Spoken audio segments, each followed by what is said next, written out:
A few years back, when I was around 20, I was living in a downtown apartment in a medium-sized city in the Midwest. One night, I was just hanging out with my buddy Matt. We were drinking whiskey, watching comedies, listening to music, having a good time. Matt brought up a good friend of his, Emily, who used to live in my building with her mom. Now, Emily lived in the building right across the street. Matt told me Emily and I would get along great, that we had a lot in common. I was single and pretty open, so I figured, why not? So Matt called Emily and invited her over to my place. When she arrived, I was almost instantly impressed. She was funny, beautiful, and a musician like me. Emily was about 10 years older, maybe 30, and Matt was 35. I always seemed to gravitate toward older friends. I don't know why. We played music together and laughed for hours. Eventually, Matt left, and it was just me and Emily. We kept hanging out and ended up kissing. Before she left, I got all her contact info, and we both agreed we'd see each other again soon. Over the next few weeks, we got closer, almost seeing each other every day. I'd just throw on my pajamas, cross the street, and be at Emily's place. We'd drink, watch movies, and it was a really good time. But things got weird after I went to New York for 10 days. The very day I got back, Emily texted asking if she could come over. I finished unpacking and agreed. When she got there, I was excited to tell her about my trip to New York, the people I met, the cool experiences. But I instantly realized Emily didn't want to hear it. She kept changing the subject and finally said, annoyed, "Can you just stop talking about New York?" I don't care. I was pretty shocked because the Emily I knew before was so caring, passionate, and a great person, or so I thought. A few days later, I was coming home from a 12-hour shift, exhausted, just wanting to go to bed. Around 9 p.m., Emily texted, "Hey, what are you doing?" I was too tired to respond, partly still put off by our last encounter. I plugged in my phone, turned off the lights, and fell asleep. But then I was woken up by frantic knocking and screaming, "Open the door. Let me in." The whole apartment building smelled strongly of cigarette smoke. I grabbed my phone, heart pounding, 27 missed calls, and a bunch of texts from Emily. The most recent one was a long paragraph, cursing me out for not answering her texts, and that she was coming over to kick my ass. It turns out she still had a key to the building from when she used to live there. I was freaking out, not knowing what to do. Open the door to calm her down, call the police, or just ignore it. Finally, I decided to open the door. Emily stumbled in, swinging at me, with a cigarette in her mouth and 3 cigarette butts already on the floor. Smoking in the building was not allowed. She was clearly under the influence of something. Her words were slurred, and she was off balance. I managed to stay calm and led her to the roof, which had an outdoor patio area with tables and chairs. We sat next to each other, and she eventually quieted down but still kept asking why I was being mean, with a look in her eyes that was so scary. I was straight with her. "Emily, after tonight, I don't want to talk to you anymore. This is too crazy, and you need help." I walked her back to her place and returned to my apartment, but I couldn't sleep. A few days later, when I got home from work, I found an envelope taped to my door. Inside was a handwritten letter from Emily, apologizing and saying I was an amazing person who didn't deserve a toxic person like her in my life. With the letter was a candy bar she once told me I should try. I never contacted Emily again. According to Matt, who knew Emily had issues before, she's now a heavy crack addict and works as a server at a restaurant nearby. I never touched that candy bar, of course.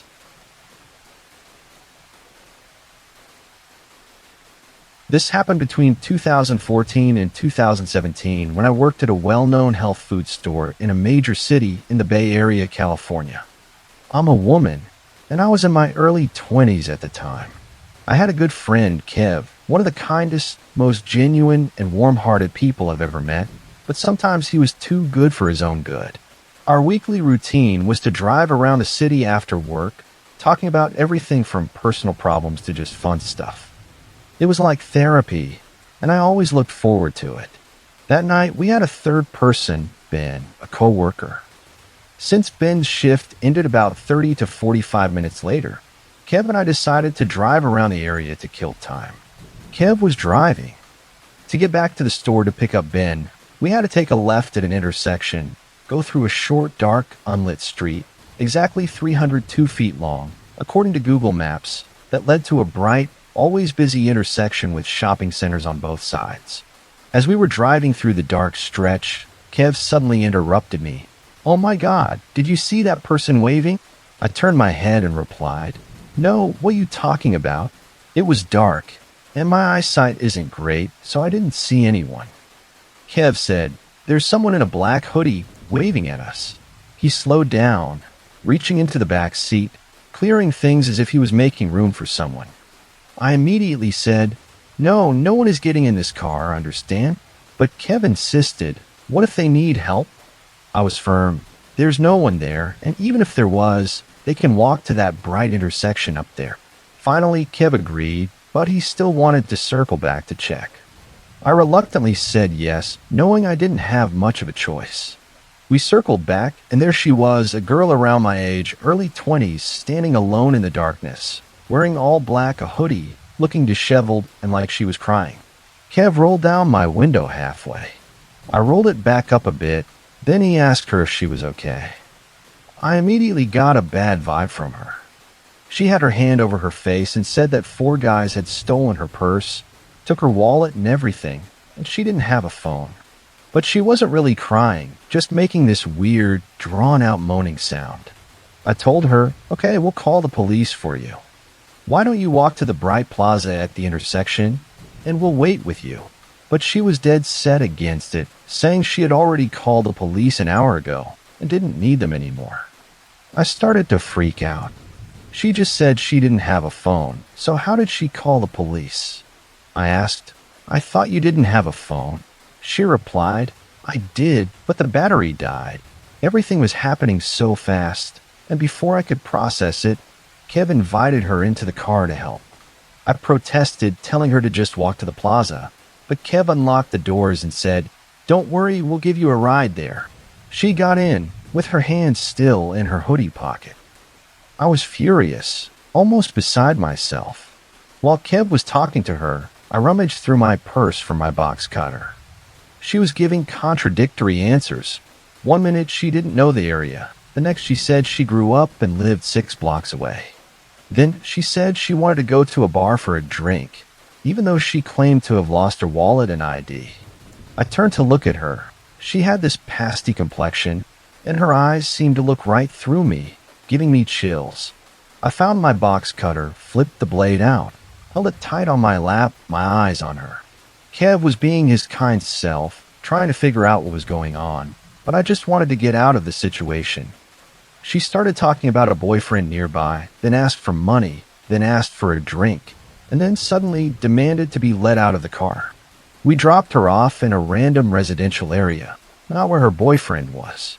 After she walked away, the car was silent for a few seconds. Then Kev said, "Man, she might have robbed or killed us."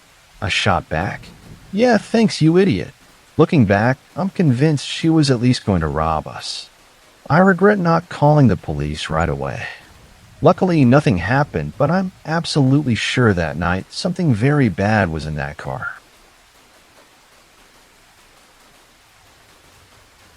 This happened a few years back when I was living in the middle of farm country in a Victorian-style house built in the 1800s.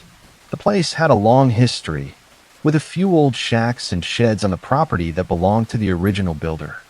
Across the street from the house was a highway, but not much traffic at night. About 200 feet from the road in a cornfield, there was a small shed that always gave me the creeps since I was a kid. My friends and I would dare each other to go into the shed, but we never found anything scary besides some broken glass or junk. The shed had no electricity or any amenities, so it was just a regular old place no one paid attention to. One night, when I was around 16, I was watching TV when I noticed a light outside my window, flashing on and off. At first, I thought it was just passing cars, even though there were rarely any cars at night. I was a little startled, but wrote it off as my imagination. About an hour later, it was almost midnight, and the light was still on continuously. My whole family was asleep, and with my 16-year-old cowardice, I wanted to check but couldn't get anyone to go with me. So I went by myself, taking my pocket knife and a flashlight, the best weapons I could come up with at the time. I got out to the highway, my heart pounding. Right then, the light went off, and I almost choked on my fear. But I was determined to figure out what was going on. I made it to the entrance of the shed, which didn't have a door, and started sweeping my flashlight around inside, looking for any signs of anything. And what happened next, I'll never forget. About 5 feet from me, there was a worn-out old armchair that my dad had dumped there to deal with later. I shined my light on it because I swore I saw it slightly rocking. Suddenly, a man stood up from the chair, without saying a word. All I saw was that he was a middle-aged man in some kind of jacket. Before I could even think, I was running for my life across the street, praying he wouldn't follow me. It felt like a year before I got to my front door. As I was about to go inside, I looked back. The man was standing in the middle of the road, completely still, not saying anything. It's been 7 years, and the shed is still there, the armchair is still there, but my dad doesn't believe my story. What still scares me is realizing the chair was facing the window, pointed directly at my house, as if it was watching us. This happened when I was living in St. Louis. I've since moved to Chicago. 2016 was a wild year for me, full of self-discovery and coming out of my social shell. I have social anxiety, so I have a hard time meeting people in traditional ways. I started using apps like Grindr and Scruff to connect with men. One night, I got a message from a guy who seemed normal. He was friendly, funny, the conversation was easy, and he was decent looking in his photos. There were no red flags, so I kept chatting and we exchanged phone numbers. After a week of good conversation, we agreed to meet at a local coffee shop. I wore my favorite shirt, my cleanest underwear, and headed out excited. Because we were both busy during the day, we met around 8 p.m. He wasn't from the city like I was, so he was new to the area. When we met, I was instantly charmed. He was sweet, he made me laugh, and he looked just like his pictures. No catfishing. We clicked, and things flowed naturally. While we were sitting, we were sharing memes. I showed him one of the funniest ones on my phone. He took it to look at it closer. He was swiping for a bit, and I just figured he was looking at other memes, so I didn't pay attention. He handed it back and showed me memes from his phone, a whole folder of them, the good stuff. The shop closed, and we went outside. He asked if I wanted to keep chilling. I wasn't comfortable giving out my home address, so we just drove around the city, listening to music and talking. Everything felt normal, just a good time. At a red light, he turned to me and asked, "Does your roommate know you're on a date?" I joked. "No, why? Are you going to murder me?" I read too many creepypastas online. He laughed softly.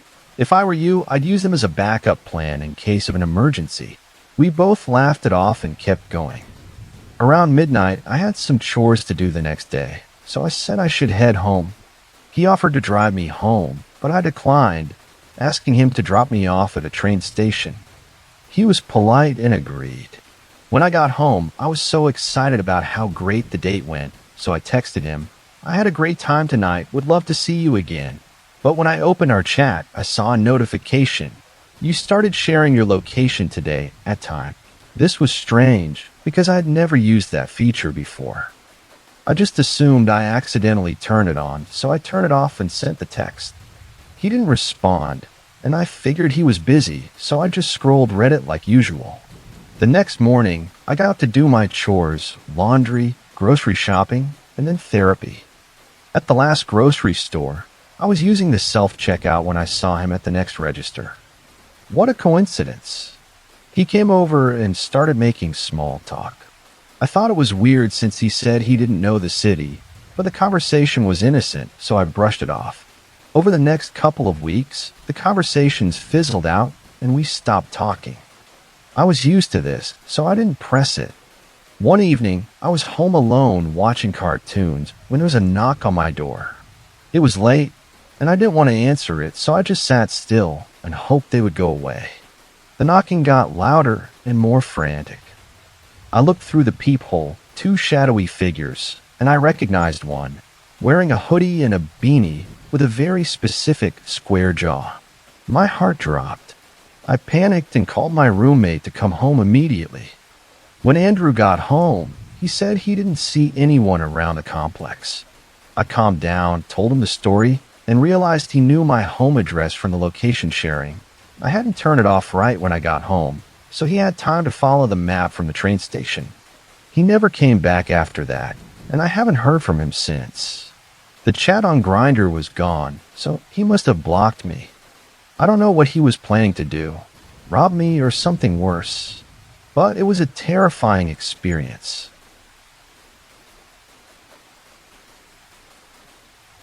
I worked for a local government agency for a while. Every summer, we get a new group of interns. Most of them were fine, but now and then a few caused trouble, like the two I caught getting intimate in the storage room. All in all, they were just regular high school and college students looking to get some experience. In the summer of 2016, my department got a late intern, a guy named Warner. He was older than the usual interns, in his late 20s, around my age.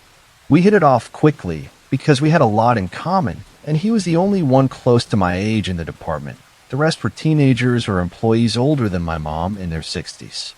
I was excited to have a peer to talk to. Warner was friendly at first, but a little strange, with an exaggerated, overly enthusiastic personality and a bit of social awkwardness. I didn't see any red flags. We'd occasionally have lunch together or stop by each other's desks to chat. But it wasn't long before Warner started having major performance issues. He did almost no work, was always late, and even disappeared for a whole day without notice. One time, he showed up at 3:15 p.m. when the workday ended at 4:30. My manager was furious and sent him home on the spot. Warner's behavior annoyed everyone in the department, but I didn't manage him, and we'd had lazy interns before, so I didn't think much of it. Why wasn't he fired? It turned out he had connections. Warner got the job because his uncle had supported the Big Boss's campaign. Toward the end of the summer, I put in my 2 weeks' notice to move to a different state. When Warner found out, he kept lamenting how awful it was that I was leaving because we hadn't had time to get to know each other. I just laughed it off, but he started taking up a lot of my time at work, lingering at my desk, annoying my nearby coworkers.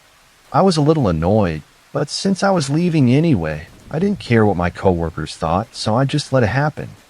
One day, as I was leaving the office, Warner offered me a ride home.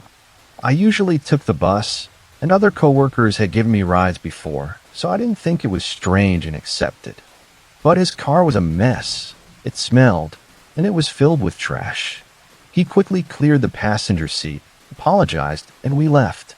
On the way, Warner begged me to go to dinner with him. I laughed, said he didn't have to be so dramatic, and agreed to stop at a small diner. The meal was fun. We had a good conversation and bonded over our political views and our shared dislike for our grumpy old coworkers. I actually enjoyed myself. I told Warner he didn't have to drive me all the way home since it was getting late, but he insisted. As I gave him directions close to my street, he started complaining again about how I was leaving and disrupting our budding friendship. I was tired of it, as leaving and moving was a hard decision for me. At a turn, I pointed the way, but he sped past it laughing. I laughed too, in a "what the hell are you doing" way, thinking he was joking. But when I told him to turn around, he begged me to just keep chilling because he was lonely. I immediately got a bad feeling. I realized I was in the car with someone I didn't really know, just a coworker who had been acting strangely. Now he was acting erratic. I didn't demand to be let out of the car right away, fearing it would make things worse. Instead, I suggested we go to a park near my house to talk. Warner agreed, and the conversation went back to normal.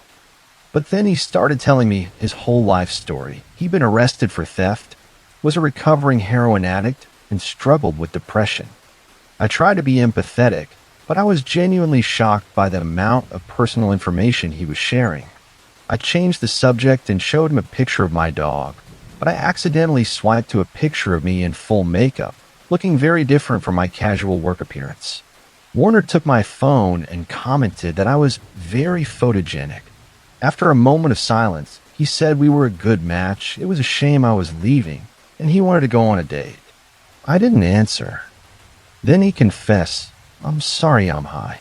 I know this Riverside area because I came here yesterday to get drugs." I panicked internally. He had told me his addiction was in the past, but he was still using. And I was in his car while he was driving under the influence. Warner started begging me not to judge him, repeating that I was kind, smart, and pretty, mixed with a lot of self-deprecating comments. I just gave him a reassuring laugh and said I was tired and wanted to go home. He started to cry, this weird, moaning cry, but with no tears. I got up and said the park was close to my house, so I could just walk. When I remembered my stuff was still in his car, I joked that he could keep my dirty lunchbox. Warner stopped crying, ran to get my stuff, apologized for being weird, and offered to drive me. I agreed, but I asked him to drop me off at a street corner so he wouldn't know where I lived. The story doesn't end there. I eventually left my job and moved 2,000 miles away. Warner sent me long texts about his feelings and our missed opportunity. I never responded, and the messages stopped after a few weeks. The following February, an old coworker texted me, "Sorry you have to find out this way," with a link to a local news article titled, "Man Dead After Stabbing in Riverside." I thought Warner was the victim, but it turned out he was the killer. I was shocked and disgusted. My coworker told me that after I left, Warner had been fired for trashing the men's bathroom, and then lost his house and became homeless. He must have gone to Riverside, where a lot of addicts stayed. I guess the person he stabbed refused to give him something, and he snapped. I didn't handle the situation with Warner perfectly, but I'm so glad I avoided triggering him. He was clearly unstable. Warner was the worst intern I ever met.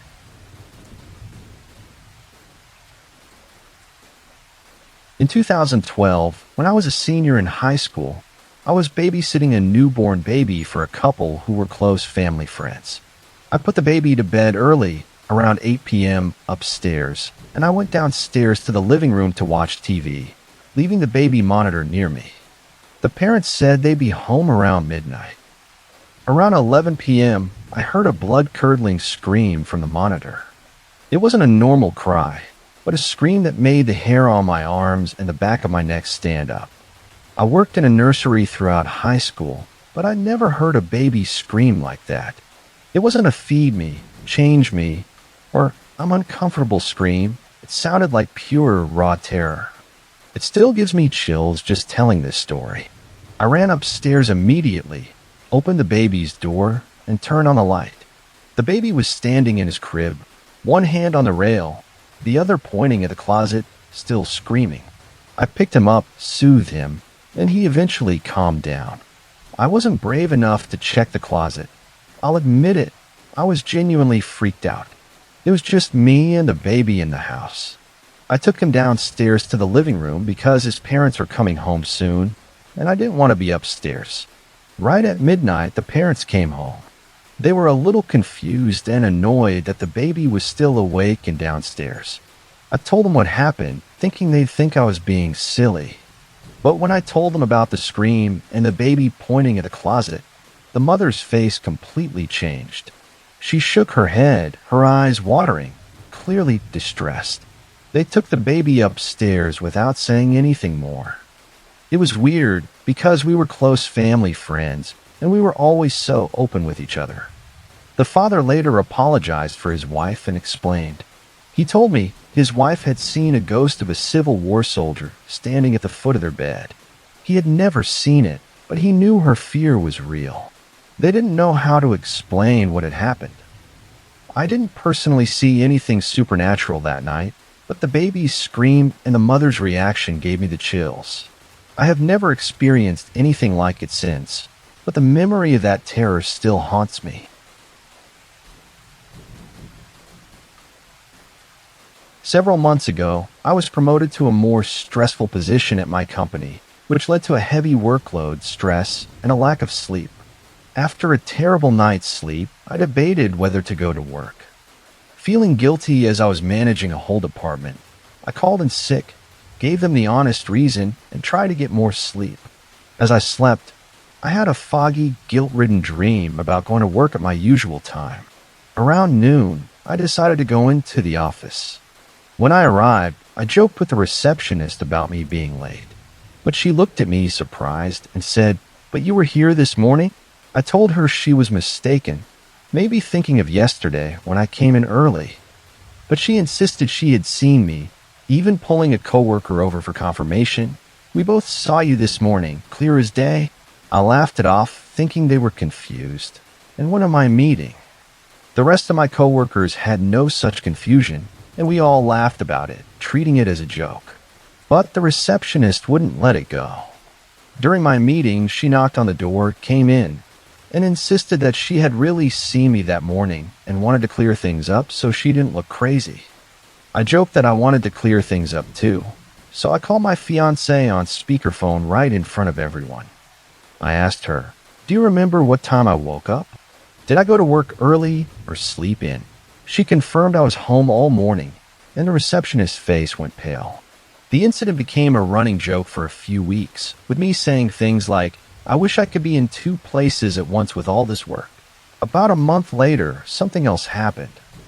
It was a quiet Sunday, and my fiancée walked into the living room, looking very confused. She said she had just seen me walk into my home office from the kitchen, wearing a gray t-shirt, even though I was sitting on the sofa, wearing a blue t-shirt. She had followed me into the office to ask why I had changed my shirt, but when she went in, no one was there. When she told me this, the hairs on my neck stood up, and I remembered the incident at work. Though I'm usually a very logical person, I went to Google and searched for similar paranormal experiences and read about doppelgangers. I never wore that gray t-shirt again. The third event involved a recent dream. In my dream, I saw a joyful, childlike figure that looked like a younger version of me. I knew it was my little brother, even though I don't have a brother. I asked my mom in the dream why he never grew up, and she cried and said with deep sadness, he never got the chance to. I woke up deeply emotional. I immediately told my fiancée, "I just had a dream that I had a little brother." To my surprise, she groggily replied, "I also had a dream that you said you had a little brother and we were on a boat." But my dream had no boat. We decided that we must have been talking in our sleep, as that was the only logical explanation. It's worth noting that during this time, I went through two major life events. I relapsed on drugs due to the sleep deprivation. My mother was a substance abuser, but I've been sober for 7 years and remain clean. And I left my job to start my own company, which is more successful and less stressful. I'm telling this story to get opinions outside of my normal logical perspective, and also to get this off my chest.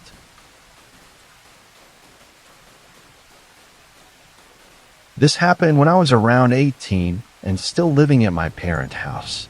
One night, I was lying on my stomach on my bed, playing my Nintendo 3DS with the lights on, about to turn it off and go to sleep. Suddenly, I heard this absolutely blood-curdling sobbing. It was the saddest, most painful sound I've ever heard, like a grown man who had lost all control, just wailing uncontrollably. It was high-pitched and full of agony, and it gave me chills. My immediate thought was that it was my dad, since he slept in a room directly above mine. My grandpa had been sick for years, so I figured he must have passed away, and my dad was having a breakdown. Without thinking about ghosts or anything, I left my room, running upstairs to wake my mom. Weirdly, the second I left my room, the crying stopped. I passed my dad's room, didn't hear anything, and figured he had calmed down. I woke my mom and said, "I think Grandpa died." She was frantic, getting out of bed immediately. I figured I was just steeling myself for a family death, so I went downstairs to the kitchen to get some water, keeping myself busy. My mom went into my dad's room, and I heard him mumbling like he had just woken up. That's when it hit me that he was asleep, and a feeling of dread started to creep in. My mom came back out, looking at me with total confusion. She said my dad had been asleep the whole time and nothing was wrong. I started to shake and then cried uncontrollably. I was so sure I had heard the crying, and all the bottled up fear just exploded. I was shaking so hard I couldn't stand straight, and my mom had to hold me. I don't remember much after that, just that it took a while for my mom to calm me down. What's weird is that I didn't feel scared or have an adrenaline rush in the moment, but afterward, I was a crying, shaking mess. I probably just went to bed and passed out, even though this should have haunted me more. The next morning, my dad said I probably heard something from a World War II documentary he had left on the TV. But I had lived there since I was 11, and I would often hear muffled TV sounds through the floor, always faint and indistinguishable. The crying that night was loud and clear, like it was in my room, not from the floor above. My mom joked that it was him snoring, which also wasn't convincing because no other sounds from the documentary came through the floor that night.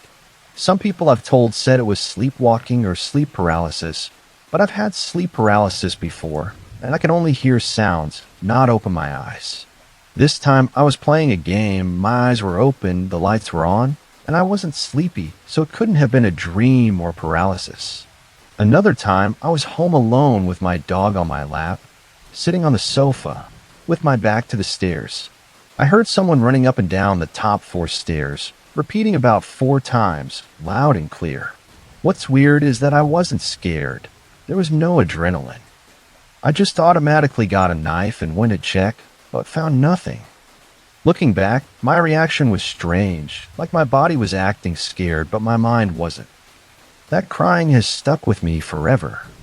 It was genuinely the saddest sound I've ever heard, and I'll never forget it. I've wondered if it was a man or a woman crying. Some people have suggested it was a woman, as a woman had committed suicide in the garage back in the 1950s after a divorce. My family would jokingly call her a ghost, but the crying sounded more male, because my immediate thought was my dad. It was like a man throwing off all social rules, just giving in to agony. After those 2 incidents, I never had another strange experience in the house. I'm not a big believer in the supernatural, but I also find it silly to think everything is explainable. These experiences just exist in a weird gray area for me.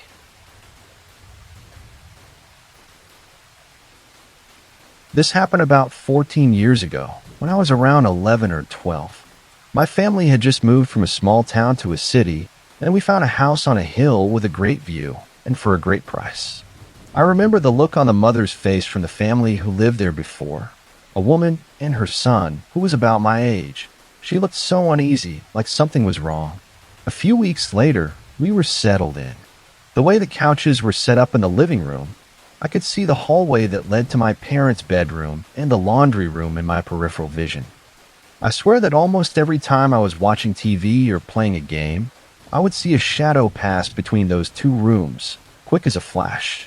My dad later admitted he saw it too, but he didn't say anything at the time for fear of scaring my younger sibling and me. At first, I got used to the shadow, even calling it my shadowy friend and talking to it like, "Don't scare me." It never did anything scary, so we just lived with it. Time passed, maybe 6 months to a year, and my parents got divorced. My dad moved out, and I stayed with my mom because the house was a great deal.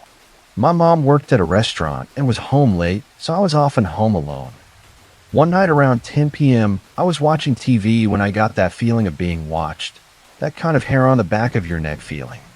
As soon as the feeling hit, I looked at the window. In the reflection, I saw a person in the room, about 7 to 8 feet from me. The window was large, so I could make out the figure clearly. It looked like a person. I stared for a few seconds, then looked away, trying to process what I had seen. I couldn't move, my eyes glued to the TV, waiting for my mom to come home, because I didn't want to see it again. My mom got home, and I didn't tell her right away. But she had an even scarier experience, which she only told me about years later, because she didn't want me to be more scared being home alone. One night, I was at my dad's house, and she was home alone, sitting on the same couch I always sat on. Suddenly, the Lady of Shallot painting over the fireplace lifted itself up, floated in the air for a second, and then crashed to the floor, glass side down. I remember my mom calling my dad that night, and we had to go over. She was so scared my parents stayed together that night, probably to comfort her. Later, we found out the original owner was the landlord's uncle. He had a deep hatred for women, and the area where the shadow would pass back and forth was where he had his workshop before it was converted into a hallway. What's even creepier is that he was found dead in the house, right near where I saw the figure in the window. When we moved out, the landlord even asked my mom right in front of me, "So, did you see him?" I've never been back to that house.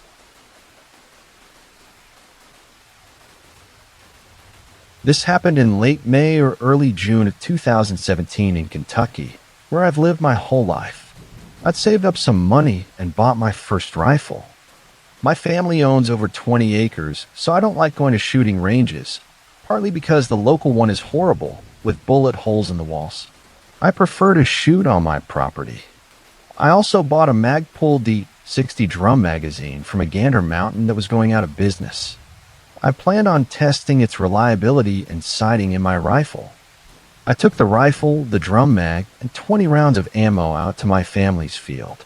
To get there, I had to climb over a barbed wire fence and go through about 300 feet of woods. As soon as I crossed the fence, I got a bad feeling. I'd walked through these woods 1,000 times. Nothing had ever happened, but today, this eerie feeling came over me. I told myself I was being paranoid. Maybe it was the wind or air pressure, and kept going. The deeper I got, the stronger the feeling of being watched became, like something was staring at me, seeing right through me. I stopped in the middle of the woods, and the feeling was almost unbearable. I hadn't loaded the ammo into the magazine yet. I was going to do that in the field, but my gut told me to prepare. I stopped and loaded all 20 rounds into the mag suddenly. I smelled the most horrific smell of a dead body, like a month-old corpse. I looked around and saw a few feet behind me a mangled animal, maybe a rabbit or a possum, with just a few tufts of grayish-white fur left. But the smell didn't match the fresh look of the corpse. I quickly finished loading the mag, put it in the rifle, and kept the bolt open so I wouldn't accidentally fire. I kept going, getting close to the field, next to a creek. Where the creek took a left turn, I heard a loud splash. I looked over and saw something I'll never forget. This thing was 8 to 9 feet tall, standing on 2 legs, and it was completely silent except for the splashing. It had long, unusually large hands and feet, a pale light brown color that looked more like human skin than fur, and it was gaunt, like it was emaciated, just skin and bones. Imagine a 120-pound person stretched out to 9 feet without getting thinner. It had a weird walk, probably because of the mud near the creek. It didn't face me. It just kept walking and never looked back. I was terrified, trying to close the bolt on the rifle to chamber a round in case it attacked. But the mag was jammed. It wouldn't feed a single round. I had taken it apart the day before to loosen the spring, and it worked fine, but it was broken then. The creature disappeared, leaving me in a state of panic, standing there with a useless gun. Afterward, I realized if I had fired, I would have deafened myself since I wasn't wearing ear protection. That mag never worked right again. It kept misfeeding rounds, so I returned it. When I got home, I looked it up with a friend who's into this stuff. We figured it was a skinwalker, a goat man, or possibly a wendigo, which scares me the most. If you look up pictures of the wendigo from the game Until Dawn, it's identical, except for the color. I only knew about this game after the incident, and watching the gameplay gives me chills because it's too similar. The dead body smell, the animal corpse, the gaunt body, it all fits the legend of a wendigo, a cannibal possessed by a spirit. But wendigos are usually aggressive, killing or dragging their victims away. Why didn't it attack me, even though it had the chance? I haven't told my family for fear they'd think I was crazy.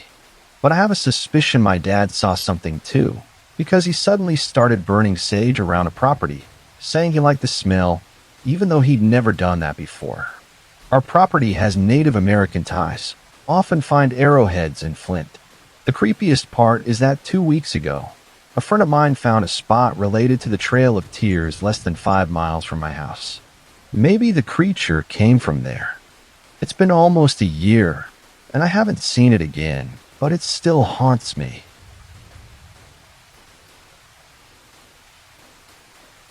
I still get chills thinking about what happened that night in my parents' basement. This was back when I was 13, living in Millfield, one of those small towns where everybody knows everybody and nothing ever happens. We had this finished basement that my parents had set up as the ultimate teenage hangout. TV, couch, pool table, even a Murphy bed for sleepovers. My parents loved it because it kept us kids from making noise upstairs where they could hear. It was the middle of summer, probably July or August of 2008. My friend Devin was sleeping over, which was pretty normal for us on weekends.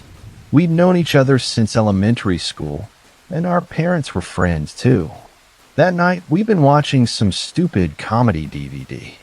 I think it was one of those parody movies that were popular back then. We must have fallen asleep during the movie, because I remember waking up disoriented. The basement was completely dark except for the TV screen, which was showing that bright yellow DVD menu that loops over and over. That annoying sound was what probably woke me up in the first place. I was lying on the pull-out Murphy bed while Devin was crashed out on the couch a few feet away. The basement felt colder than usual, which was saying something because it was always freezing down there, even in summer. To the left of the TV, there was this narrow closet where we kept extra blankets and pillows.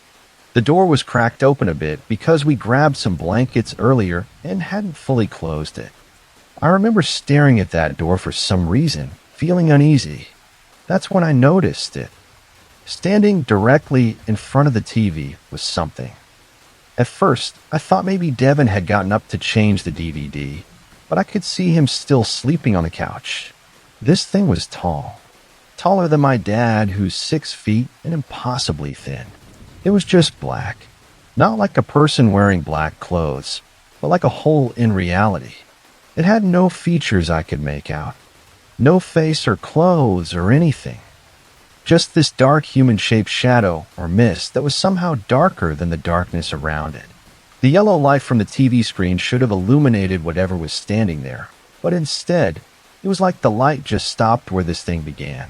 It was blocking part of the screen, casting no shadow of its own because it was a shadow. I couldn't move, not a single muscle. I tried to scream to call out to Devin, but my voice wouldn't work. It was like my body had completely shut down while my mind was racing. I've never felt terror like that before or since.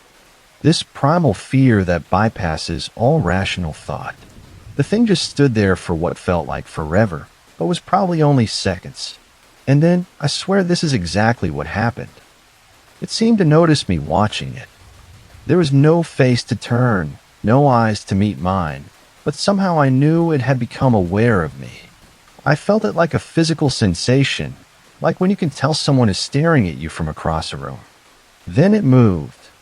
Not like a person walks, but more like it drifted, almost like smoke, but with purpose. It glided toward that partially open closet door, and I watched as it passed through the opening.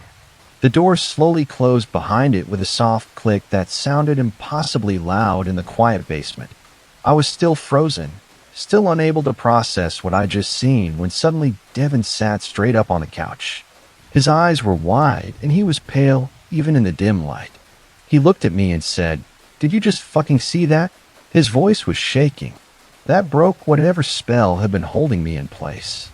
Knowing he had seen it too, that I wasn't crazy or dreaming, somehow made it 1,000 times worse. We both scrambled off our beds at the exact same moment and sprinted for the stairs. I've never run so fast in my life. We ended up in my bedroom 2 floors up with the door locked and the lights on. Neither of us would go back down to the basement that night. We didn't even talk much about what we'd seen, just confirmed that yes, we both saw a shadow figure, and yes, it went into the closet. We stayed awake until morning, jumping at every creak and groan of the house. When we told my parents at breakfast, they just laughed it off. My dad said we'd watched too many horror movies, and our imaginations were running wild. My mom was a bit more sympathetic, but still didn't believe us. But here's the thing that still freaks me out to this day. Later that week, I got the courage to mention what happened to my older sister, who was home from college for the summer. I expected her to make fun of me like my parents had. Instead, she just shrugged and said, "Weird shit only happens down in the basement." When I pressed her, she admitted that she'd seen strange things down there over the years, too. Shadows moving when they shouldn't. Items being moved. The feeling of being watched. My younger brother, who was only 9 at the time, overheard us talking and chimed in that he hated going to the basement alone because the shadow man watched him from the closet. He said it so casually, like it was just a normal thing everyone knew about. My sister and I stared at him, and he just went back to playing his video game like he hadn't dropped this bombshell. None of us had ever discussed these experiences with each other before. We'd all just silently accepted that there was something wrong with our basement and dealt with it in our own ways. After that night, I refused to sleep in the basement again. The few times I had to go down there alone to grab something, I'd race down and back up as quickly as possible, always feeling like someone was standing just behind me watching. We moved out of that house when I was 16 after my dad got a job in another state. I remember feeling nothing but relief when we left, though I never told my parents why. As far as I know, they never experienced anything unusual in that basement. I've tried researching shadow people over the years, and there are so many similar accounts out there that it's hard to dismiss them all. What freaks me out most is thinking about the family that moved in after us. They had young kids. I thought about trying to find them to warn them somehow. But what would I even say? "Hey, just so you know, there's a shadow monster living in your closet." They'd think I was insane. All I know for sure is that what Devin and I saw that night was real. It wasn't a trick of light or an overactive imagination. It was there. It was aware. And for some reason, it wanted us to know it was there. I've never felt such pure instinctual fear as I did in that moment when it turned its attention toward me. It's been 15 years, and I still sleep with a nightlight sometimes. I still can't stand to be in a dark room with a closet door that's slightly ajar. And to this day, I can't watch DVD menus with their looping sounds and bright colors without breaking into a cold sweat.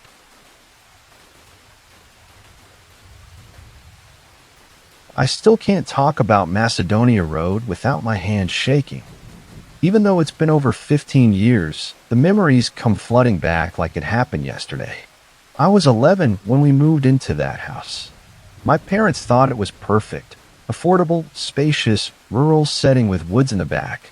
The house itself was older, probably built in the 30s with creaky wooden floors and walls that seemed too thin during winter storms. The most distinctive feature was this absurdly long hallway that ran from the front of the house to the back, connecting all the bedrooms and the bathroom. At the very end of this hallway hung this massive, ornate mirror with an ancient-looking wooden frame. The night terrors started about 2 weeks after we moved in.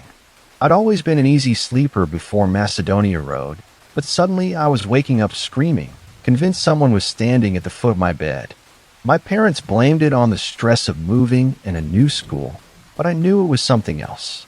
These weren't just dreams. They felt like visitations. I'd wake up with this overwhelming sense that I wasn't alone, that something was pushing down on my chest. Sometimes I'd hear whispers, too faint to make out words, but definitely voices. My brother Kyle, who was 13, made fun of me at first. He called me a baby and said I was imagining things. That changed pretty quickly. What my parents never told us, what I only found out years later from my aunt, was that our backyard bordered an old family cemetery hidden in the woods. Apparently, my mom knew about it, but didn't want to feed my imagination by mentioning it, as if I needed help being terrified in that house. The shower incident happened about 3 months after we moved in. It was a Saturday afternoon, and I was home alone with my mom while Kyle was at baseball practice and Dad was working. I decided to take a shower before dinner. Our bathroom was halfway down that long hallway across from my bedroom.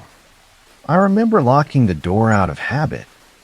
I was shampooing my hair when it happened. The bathroom had gotten really steamy. Through the translucent shower curtain, I saw a shadow pass by, which wasn't unusual since Mom sometimes came in to grab something. But then I saw it. A hand, an adult-sized hand, slowly scraped across the shower curtain from outside. Not just passed by, but deliberately dragged its fingers across the plastic, making this faint scratching sound. I froze. The hand was too large to be my mom's, and it moved so deliberately. There was something wrong about the way it moved, too rigid and mechanical. "Mom," I called out, my voice cracking. No answer. The hand stayed there for what felt like forever, then slowly pulled away. I stood there paralyzed, soap still in my hair, afraid to move or even breathe too loudly. Finally, I worked up the courage to peek out. I yanked the curtain back quickly, expecting to see someone, but the bathroom was empty. The door was still closed and locked from the inside. The mirror above the sink was completely fogged up, and there were no wet footprints on the floor. Nothing to suggest anyone had come in or out. I didn't even bother turning off the water. I grabbed my towel, wrapped it around me, and ran straight to my room, locking the door behind me. I changed into clothes with shaking hands and called for my mom, who was downstairs in the kitchen. She swore she hadn't been upstairs since before I got in the shower. I tried to convince myself I'd imagined it, but I knew what I'd seen. That hand wasn't a trick of the light or steam patterns. It had intention behind it. Kyle had his experience about 2 weeks later. It was a school night around 11:30.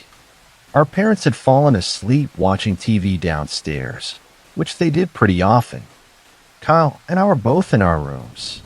I was almost asleep when I heard Kyle's door open and his footsteps hurrying down the hall. He burst into my room without knocking, white as a sheet. "Did you just knock on my door?" he demanded, his voice shaking. I sat up, confused. "No, I've been in bed. Someone knocked on my door," he insisted.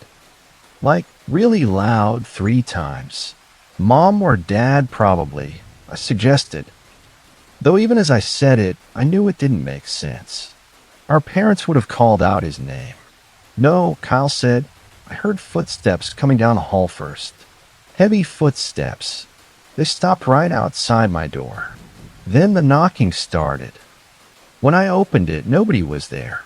The way our house was laid out, there was nowhere to hide in that hallway. The only other place they could have gone was into the bathroom or my room, and I'd been awake enough to hear if my door had opened. "Let's check on Mom and Dad," I suggested, mostly because I didn't want to be alone anymore. We crept downstairs and found both our parents passed out on the couch. Dad was snoring loudly. There was no way either of them had been upstairs.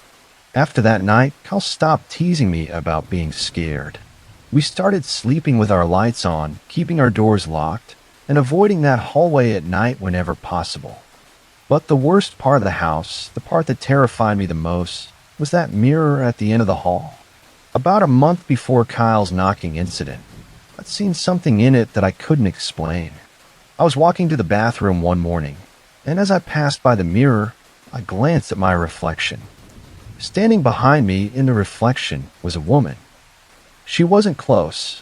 She appeared to be standing at the other end of the hallway, but she was definitely there. Dark hair, pale face, wearing what looked like a long dark dress. I spun around immediately, heart pounding, but the hallway behind me was empty. When I slowly turned back to the mirror, she was gone from there too. After Kyle's experience, we both became convinced the house was haunted. We tried telling our parents, but they brushed it off as overactive imaginations or attempts to get attention. Dad joked that the house was too new to have ghosts, completely ignoring the fact that new at the 1930s. But things kept happening. Objects would disappear and reappear in different places. We'd hear footsteps in the hallway when everyone was accounted for. The electricity would fluctuate for no reason. Once all the framed photos in the hallway were turned to face the wall overnight. The woman in the mirror appeared twice more that year. Once to me and once to Kyle. He said he glanced up into the bathroom mirror and saw her reflection standing in the hallway behind him. When he turned around, nobody was there. The most terrifying night came about 7 months after we moved in. I woke up around 3 a.m. to the sound of someone crying. It sounded like a woman, the sobs coming from somewhere down the hallway. My first thought was that it was Mom, so I got out of bed. I opened my door just a crack and peered out. The hallway was dark, except for a nightlight. The crying was clearer now, coming from the direction of the mirror. I was about to close my door and hide under the covers when Kyle's door opened. He stepped out, looking toward the sound. "Do you hear that?" I whispered. He nodded. "Is that Mom?" I asked. "I don't think so," he said. We stood frozen, listening as the crying continued. It had a strange quality to it, echoing slightly. Kyle, being older and braver, decided to investigate. He motioned for me to stay put, but there was no way I was staying alone in my room, so I followed him. As we crept down the hallway, the crying grew louder, definitely coming from near the mirror. Kyle had a small flashlight, and he shined it ahead of us. The beam caught the edge of the mirror, making the glass gleam. We were about halfway down the hall when the crying abruptly stopped. The silence that followed was somehow worse. Then we heard it. A long drawn-out creak like someone slowly stepping on one of the loose floorboards. Then another and another. Footsteps coming toward us from the darkness beyond the reach of Kyle's flashlight. "Hello?" Kyle called out, his voice cracking. No response, just another creak of the floorboards, closer now. I grabbed Kyle's arm, ready to run back to my room when his flashlight beam caught something. Just for a second, I saw a pale face. The same woman from the mirror, now standing in the hallway about 10 feet ahead of us. The flashlight flickered, went out for a moment, then came back on. She was gone. We ran back to my room, slammed the door, and pushed my desk in front of it. We spent the rest of the night huddled together, too scared to sleep. In the morning, we tried again to tell our parents, but they were more concerned about us being up in the middle of the night than about what we thought we'd seen. That was the most direct encounter we had. But the activity continued. The hand on the shower curtain happened twice more, once to me again, and once to Kyle. The knocking on doors became regular, always 3 distinct knocks. We'd hear footsteps at all hours, and sometimes we'd catch glimpses of movement at the corner of our eyes. My parents finally started to notice things too. Items moving on their own, doors closing by themselves, cold spots in rooms that had been warm moments before. But they blamed it on drafts, the house settling, or us playing pranks. We lived in that house for almost 2 years before my dad got transferred for work, and we moved away. The night before we left, I had the worst night terror of all. I dreamed the woman from the mirror was standing over my bed, her face inches from mine, whispering something I couldn't understand. I woke up screaming with scratch marks on my arm that hadn't been there when I went to sleep. I never found out who she was or why she was in our house. Sometimes I've thought about researching the history of Macedonia Road and that cemetery in the woods, but part of me is afraid of what I might learn. What if she's still there, waiting in that mirror for the next family? What if she somehow followed us? I still can't look into mirrors at night, even now, living in my own apartment hundreds of miles from Macedonia Road. I cover the bathroom mirror before I shower. Some fears never really leave you, and some experiences can't be explained away. Whatever was in that house, whatever reached out and scraped its fingers across my shower curtain, it wasn't human. At least, not anymore.